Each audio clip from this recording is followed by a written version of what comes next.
Yeah, look busy, quick, do something. Get a brush. I'll get the hacksaw at the boundary.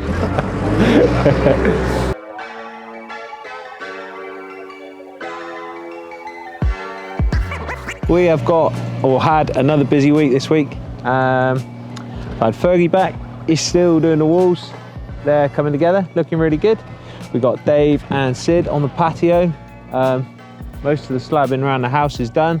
They've just got to do this last bit, but they can't do that last bit until the plumber's been this afternoon because we've got to bury a pipe.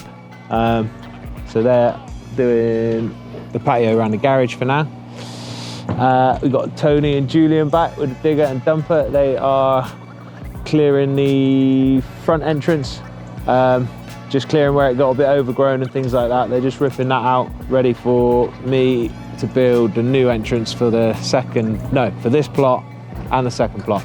So that's happening. And the kitchen fit is here. So the kitchen's in. That's looking really good. He's about halfway through it, I think, to start with.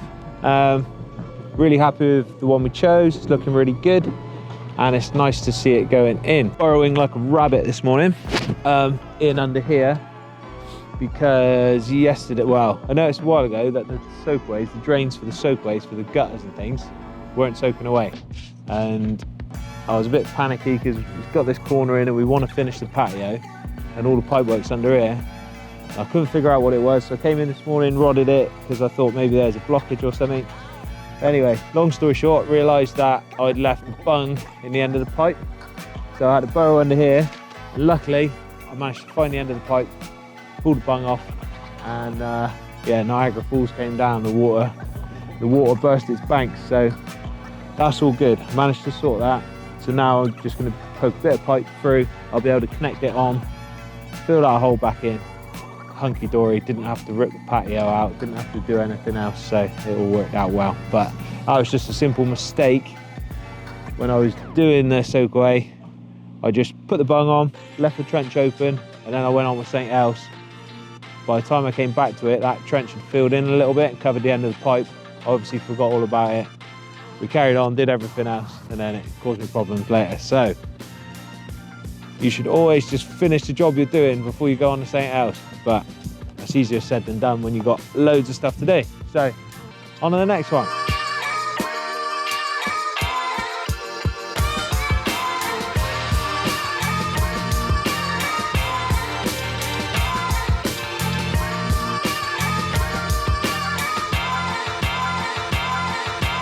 Sweet.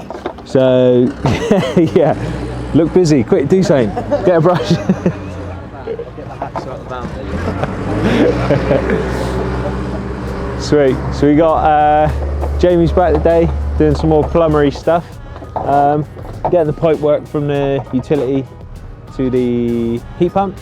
Yeah, so we're just trying to get some primary flow and returns from the heat pump into the building.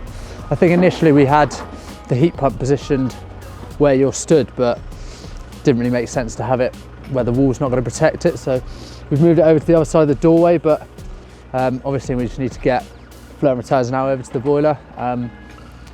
This is MLCP, which is like a slightly larger internal bore pipe, 32mm for 28 internals, and basically you need the flow rate going from the heat pump into the building itself, and so it's going to have to go underground. So we'll just protect it with some Armorflex lagging, which is like a pretty good underground insulation to stop any sort of heat loss, because obviously you've got low flow temperatures. So yeah, that's about it really.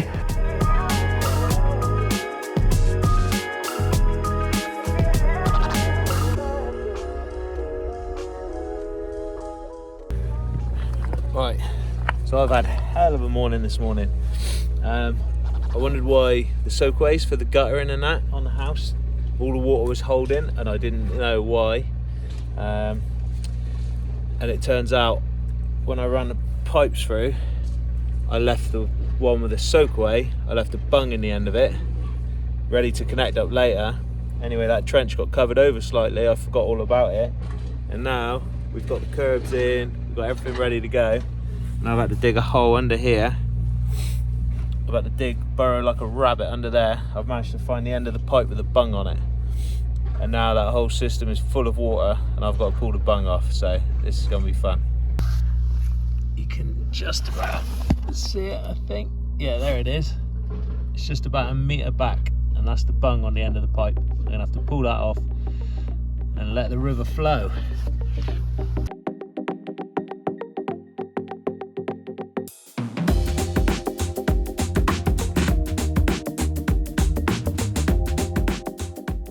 Right, so this is the pipe I'm going to put into the rabbit hole and stick on the end of the Soakaway pipe that I lost earlier. And then I can backfill that hole, make it all secure again, and the problem with the Soakaway has vanished.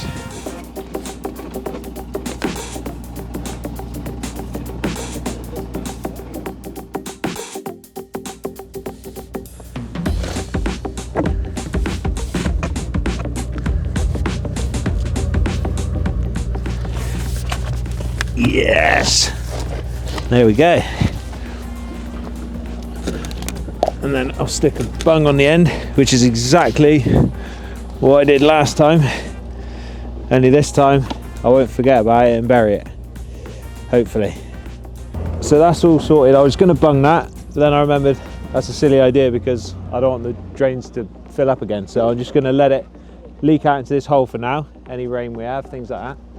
But this isn't the end, this isn't the destination for the water. This is just getting it out away from the house, and then at some point we're going to trench down. The lads in a minute are setting out a footing for the gate posts. Once we know where the gate posts are going, I can take this Soakaway down, run along the side of the gate post and out into the ditch at the front, and then the water is off and away. So this is just temporary. It will go down to there at some point. What we're doing now is we're making the entrance 2 separate entrances. It was always the plan to have 2 separate entrances. It's just we've only just got around to doing it now. So we've just extended it that way a bit. We've got a drainage ditch running through the front, so we're going to have to pipe that like existing. There's already a pipe that we've been driving over, so we just need to extend that a little bit, and then that'll be entrance for the first property. It's going to have 2 wing walls and a splayed wall, all blue layer stone like the house. It's going to look absolutely beautiful. So that's going to happen there, and then in time when we get around to the second plot, we'll build the exact same kind of mirror image 2 stone pillars for this entrance as well.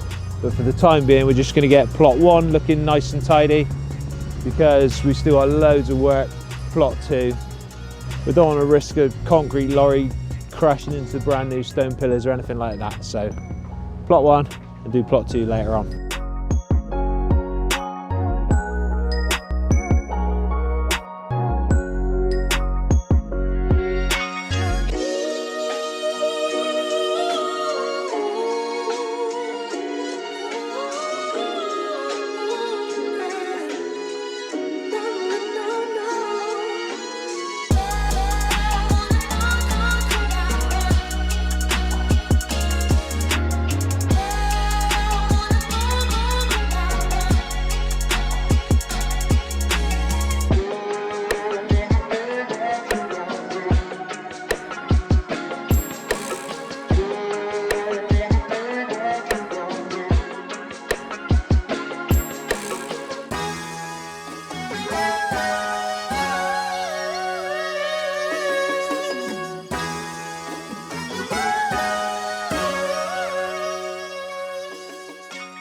This is our water storage tank. Because we're not on mains water here, we are getting water out the well. That water's got to be cleaned, stored, sent to the house. So we've got this. This is going around the back of the garage, just so it's out the way. You don't really see it very much, but it's still, you know, close to the garage, because that's where it's getting cleaned, and then it gets sent to the house. So that has led us on to what we've been doing this week, which is the fence and tidying up around the back of the garage.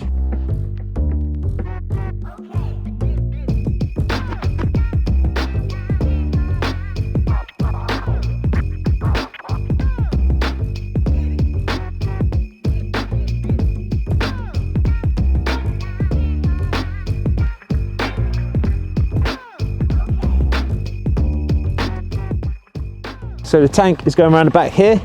It's going to sit, boom, about here. So what have I got to do tomorrow or Friday? I've forgotten what day it is, but by the end of this week I've got to have a concrete pad down here to take the weight of the tank when it's full.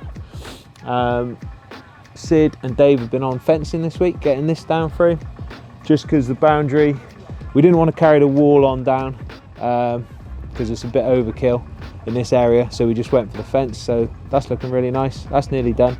So we've got all that in. Tony painted the render yesterday, and then we're just gonna have a clear up through here with the digger, lay some hardcore down and get this slab on, because next week, Wednesday, the water treatment people are coming to connect up all the water and start that working. So we need to be ready for them.